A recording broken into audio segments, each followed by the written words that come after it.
What's up YouTube, it's me, Ghostrick Alucard, and I'm back today with a deck discussion. I'm going to be talking about Ghostricks, surprise, but I'm going to be doing something a little bit different today. I'm going to go into the 4 main deck types for Ghostricks and tell you all the strengths and weaknesses of all of them and what general cards you should be running if you're going to be trying that style versus others. And then at the end of the video, I've got a question for you guys.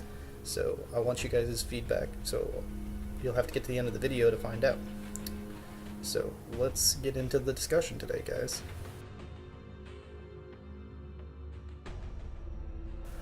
Alright, so the 4 main Ghostrick styles. I'm going to list them all for you and then I'm going to go into details. So first off, aggro. So basic, make as many monsters, swing with them, and attack. And yes, it does work. Second, lockdown, where you try to lock your opponent down into not being able to play, so stun. The third is mill, where you banish a whole bunch of cards from their deck so that you mill them out and they can't draw, and then you win that way. Or burn. People are going to hate you for burn, but for people who like to play burn, here's a cool style for you. So, first off, with aggro, this was the original way to run the deck when it first came out in Shadow Specters. It was the only way you could actually play. There wasn't cat girl or doll or skeleton or parade or werewolf or any of this other stuff for the other combos. You had Stein, you had Ghoul to try to make Stein as big as possible, and Alucard. Now we've got more options to it, which makes it even stronger. So the main cards you want to run in aggro are Ghoul, because you only have to risk 1 card when attacking through like mirror forces or stuff like that. And it also leaves a giant Alucard or a Stein on your side of the field that they have to get over until their end phase. Stein is more prevalent in this deck profile type because you're going to be attacking a lot. So you'll get more searches off of Stein attacking. Mummy, because Mummy's good in a lot of the variants, but some variants you want him more, and this is one of them, because you want to be summoning as many Ghostricks as possible to the field as many times as you can. And then Witch is a little bit more prevalent because it's Book of Moon on a stick, and being able to flip monsters down and being 1200 is nothing to laugh at in this deck profile. Like, she's one of the stronger Ghostricks, believe it or not. As for field spells, the main field spell that you'll be wanting to run is Mansion. It's what really makes this as strong as it can be. Mansion halves all of their damage, but leaves yours untouched. As the Ignoble Knight of YouTube once told me when we were talking about it, you get to double your life points for free for playing a card. It seems pretty good. The main weakness of this deck is back row. You have Alucard to pop some of those set cards, but you don't have a lot of back row removal in the deck. Unless you run Malevolent Catastrophe or something like that, but that kind of hurts yourself as well, so it's hard. Running into D-Prisons, Mirror Forces, Torrentials, just things that can hurt your day, or even Fiendish Chains. If you Ghoul up an Alucard all the way up to, which this is possible easily in this deck, over 4,000, over 5,000, and then he Fiendish Chains him so he can't attack or do his effect or anything like that, it's kind of a problem, because now you can no longer attack. So you have to be very careful with this. The next up is Lockdown. Lockdown runs Nekasumi or Catgirl, or however you want to call it, and it also runs in combination with Ghostrick Knights. So the main combo is you leave Nekasumi face up, you leave another Ghostrick face up, and then you activate Ghostrick Knights. Nekasumi will flip any monster they summon that's level 4 or higher face down, because you control another Ghostrick, and because you control a Ghostrick in general, Knights says they can't flip summon monsters. So Lockdown ends up stopping installing a lot of decks out. It's weird how Lockdown can actually be pretty good against some of the meta decks, and it is good. You can even run Ojama Trio just to fill up their board space faster, and if you run enough Nekasumis or other level 2 monsters, you can even run So Cute Box even to more of an effect. I like to use her as card removal more than her additional effect of they can't summon in that space, but you just try to make it so that your opponent can't play monsters, and if they can't play monsters, they can't win the game. The main downsides to the deck is that you can't play Doll, because Doll will flip everything face down, and you want a Ghostrick monster face up so that Knights says they can't flip. You also want Nekasumi up so that it flips their monsters down. So I was running Lockdown for a long time, and because I couldn't run Doll was one of the main reasons I stopped. Another advantage is with this is you can run any of the field spells, because Lockdown is one of those that synergizes well with one of the other 4 main types, where you kind of use Lockdown in conjunction with one of them to win. Lockdown just stalls your opponent and stops them from playing, which makes it easier to win with the other win conditions. So you can really play any of the other types combined with Lockdown and win. The other downside is it's very vulnerable to destruction. Things like MSTs can ruin your day if they have a lot of card removal, such as back to the Noble Knight of YouTube. If you're running a version of Dristan Control with the Noble Knights, I can't tell you how many times Noble Knights have messed up my Lockdown combo when I was this close to being able to lock him completely out of playing. But there's any deck that has a lot of card removal will kill a Lockdown. So keep that in mind. Next up, Mill, which is one of my favorites now. It runs Skeleton and Parade for the most part. You can really kind of run it however you want other than that. And as long as you're getting as many Ghostricks on the field as possible and milling with Skeleton. Parade is the general field spell of choice because you're not worried about doing damage, but free searches is free searches, so it ends up working out. Downsides to the deck is that it takes setup, but you're not as worried about the back row. Like, Solemn Warnings and Torrentials can still ruin your day, but you run things like Ghostrick Vanish to protect against stuff like that. So it's not as bad as when you're doing it with aggro. And with aggro, you want to do it instantly the turn. You can't wait a turn for Vanish, where often with Mill, you can just kind of sit there and let stuff go. You can flip all your stuff face up, at end phase, do Doll's effect, and then you're done. Like, you don't have to do anything fancy or battle phase or make a whole bunch of monsters to remove their field. You just kind of play your own game. Like, you still want to interfere with theirs and play against them, but that's kind of the advantages and disadvantages. It really does have the least amount of disadvantages, but the field spell kind of stops you from being able to do anything else. So you have to be careful with that.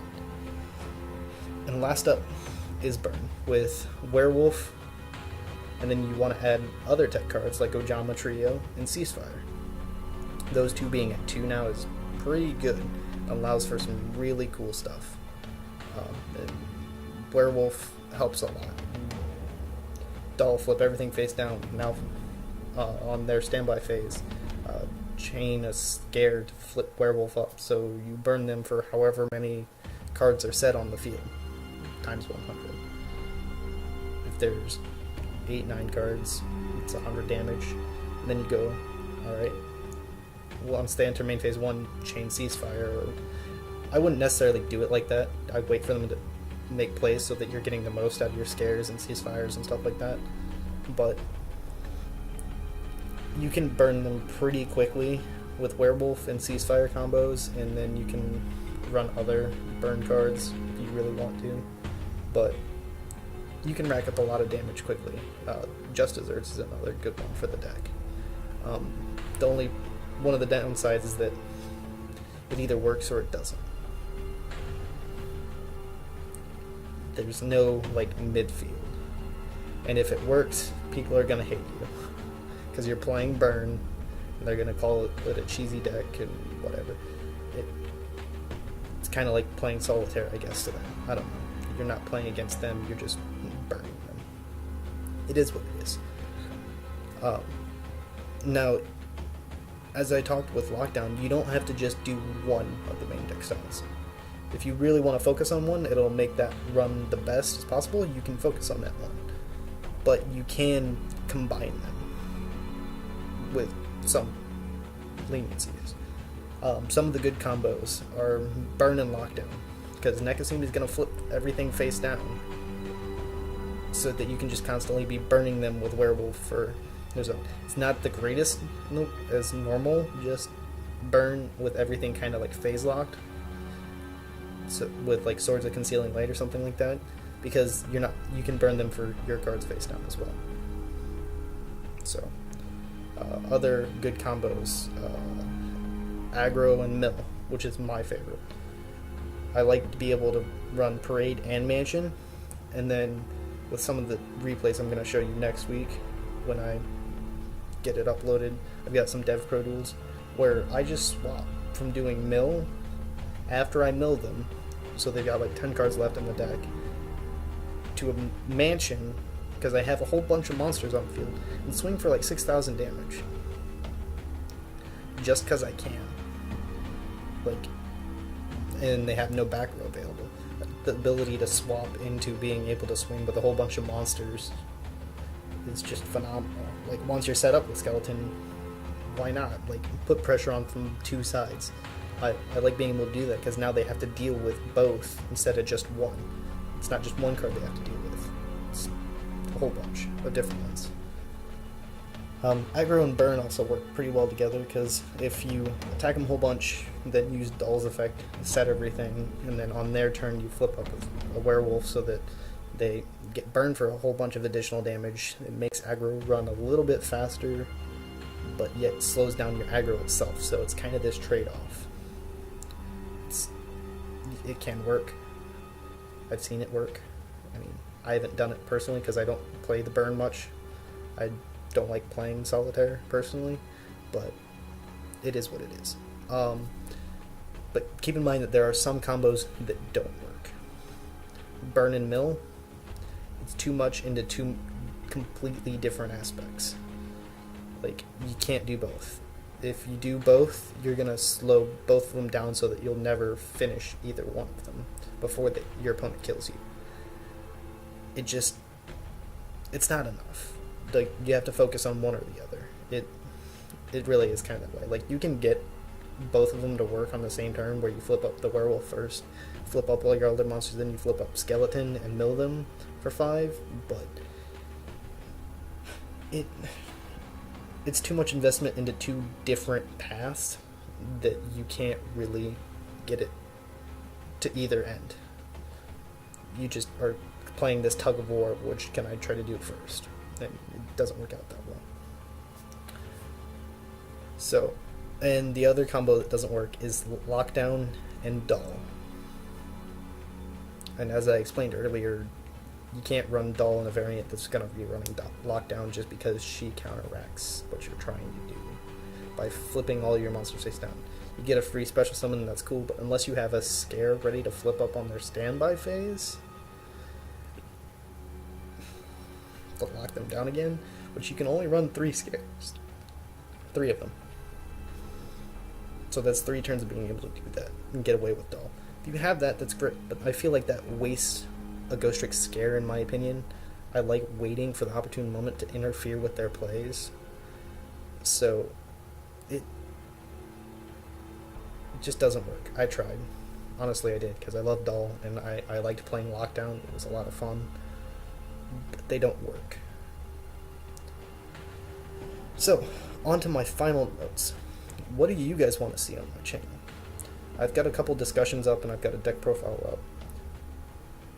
But I was stuck for like 2 weeks trying to figure out just what to do on my channel. I don't know. I'm new to this, so I want to see what you guys want to see. Do you want more discussion videos like this? That's one option. I'm gonna get some Dev Pro replays up and going within the next week, so I'll see how that reacts and see what you guys think of that, because I've got some cool replays.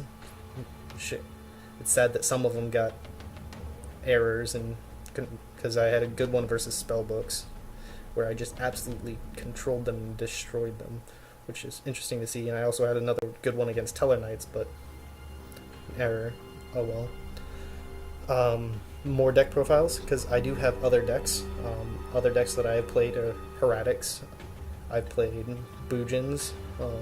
I've played some Fire Kings way back when I started. I've got a really old like Dragon deck profile that I could, like way back, as in like beginning of GX series back. But it could still work today, but you need a perfect hand. And I also have been experimenting with Should All Heroes, which some of you who may have come from the Ignoble Knights channel have seen me do that, or seen me talk about it. I haven't shown it yet, but I'm getting there. I could also do pack openings if you guys wanted to, but if you want it, I'll do it, but there's so many people out there doing it already that I didn't feel like it would be individualistic. I've got bad luck, so I don't think it'd be anything special. Well, when it comes to opening packs, that is. Or any other suggestions that you guys may have. So let me know in the comment section down below. The way I'm going to do this is I'm going to leave a couple comments up with the main 4 that I had. If you have your own suggestion, leave it in the comment section down below. And then like the comments. The comments with the more likes are going to be stuff that I'm going to do. So let me know. And if you guys can only make one card, make it an out card. And I'll see you guys next time.